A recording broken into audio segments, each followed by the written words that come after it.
My name's Brittany Weiss. I'm the managing partner of Guerrilla Tacos.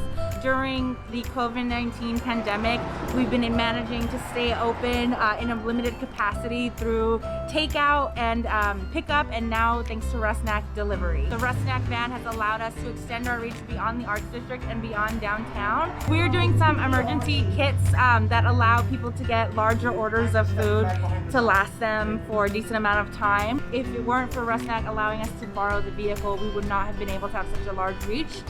This helps us to be able to stay open and to be able to continue to pay health insurance for our employees and their dependents. And we're really thankful because there are some communities, people that are more vulnerable or can't necessarily even do a pickup.